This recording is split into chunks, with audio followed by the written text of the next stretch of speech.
اپنے لانتی پیروں پر؟ میرا مطلب ہے کس راستے سے؟ ساحل کی طرف سے۔ سڑک تک مجھے لفٹ مل گئی تھی، وہاں سے پیدل آیا ہوں۔ یہ ایک قتل کی تحقیقات ہے، لیونارڈ نے سنجیدگی سے کہا۔ کیا تم نے راستے میں کسی کو دیکھا؟ کوئی آواز سنی؟ سڑک کے پاس پہلے جھنڈ میں ایک لڑکی کی لاش ملی ہے، تم اس طرف سے تو نہیں آئے تھے؟ بونی چونک گیا۔ میں اس طرف سے نہیں آیا اور مجھے کسی قتل کے بارے میں کچھ معلوم نہیں۔ لڑکی کو تقریباً اسی وقت قتل کیا گیا تھا جب تم اس سڑک سے آ رہے تھے۔ تم نے کسی کو دیکھا یا کوئی آواز سنی؟ بونی اپنا سر کھجانے لگا۔ اس نے نظریں بھی چرانے کی کوشش کی۔ میں نے نہ کسی کو دیکھا نہ کوئی آواز سنی، اس نے جواب دیا۔ لیونارڈ نے اندازہ لگایا کہ وہ جھوٹ بول رہا ہے۔ دوبارہ غور کرو، اس نے کہا۔ کیا تم نے اس سڑک پر کسی کو دیکھا تھا؟ مجھے دوبارہ سوچنے کی ضرورت نہیں ہے، میرا جواب اب بھی نفی میں ہے۔ لڑکی کا پیٹ چیر دیا گیا ہے، لیونارڈ نے کہا۔ اس کا مطلب ہے کہ قاتل کے کپڑوں پر یقیناً خون کے دھبے ہوں گے۔ میں تمہارے کپڑے دیکھنا چاہتا ہوں۔ تم ایسا نہیں کر سکتے، میں اپنا قانونی حق جانتا ہوں۔ پہلے سرچ وارنٹ لے کر آؤ۔ کیبن کی تلاشی لو، لیونارڈ نے ڈسٹی کو حکم دیا۔ ڈسٹی الماری کی طرف بڑھا تو بونی بستر سے کود کر کھڑا ہو گیا، مگر لیونارڈ کے ہاتھ میں ریوالور دیکھ کر کھڑا رہ گیا۔ عقل سے کام لو بونی، لیونارڈ بولا۔ میں تمہیں سمجھ لوں گا۔ بونی دوبارہ بستر پر بیٹھ گیا۔ ڈسٹی کو الماری میں بونی کے کپڑے دیکھنے میں چند منٹ سے زیادہ نہیں لگے۔ اس نے لیونارڈ کی طرف دیکھ کر کندھے اچکائے۔ یہاں کچھ نہیں ہے۔ میں تمہارے خلاف شکایت کروں گا۔ لیونارڈ کے ہونٹوں پر طنزیہ مسکراہٹ ابھری۔ تمہیں منشیات رکھنے اور بیچنے کے الزام میں گرفتار کر لیا جائے تو کیسا رہے؟ اس نے کہا اور جیب سے ایک چھوٹا سا پیکٹ نکال کر دکھایا۔ میں کہہ سکتا ہوں کہ مجھے یہ ہیروئن تمہارے سامان سے ملی ہے۔ آئیڈیا پسند آیا؟ بونی نے حیرت سے پیکٹ کی طرف دیکھا اور خاموشی سے کندھے اچکا دیے۔ اوکے، ختم کرو، وہ بولا۔ میں بھول گیا تھا کہ پولیس سے کوئی نہیں جیت سکتا۔ سچ کہا۔ اب کچھ اپنے بارے میں بتاؤ، کیا کرتے ہو، کہاں سے آئے ہو اور یہاں سے کب جا رہے ہو؟ بونی نے کہنا شروع کیا اور ڈسٹی اپنی نوٹ بک میں تیزی سے لکھنے لگا۔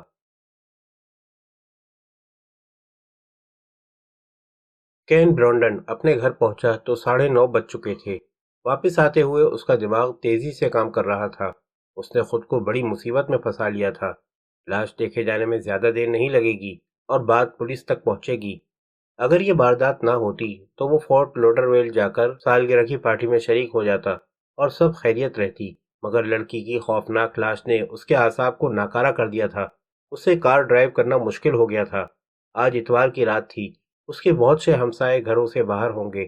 وہ ہیڈ لائٹ بجھا کر کار گیرج میں لایا تھا۔